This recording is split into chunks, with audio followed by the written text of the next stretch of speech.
Baada ya mimba kuharibika, je, kipimo cha mimba kuacha kuonyesha mimba mara baada ya wiki ngapi baada ya mimba kuharibika?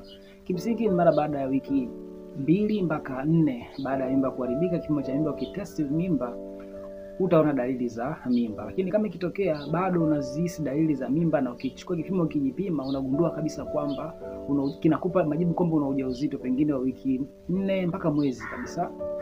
Sasa unafikiri ni kwa nini? Na hii tu ni kwa sababu ya huenda ikawa mimba ilipotoka bado kuna mabaki ya mimba katika tumbo lako au uterus yako, mji wako wa mimba, au huenda ikawa una mimba zabibu, au huenda ikawa una kansa kutokana na kuharibika au itirafu ile ya kuharibika kwa kondo la nyuma.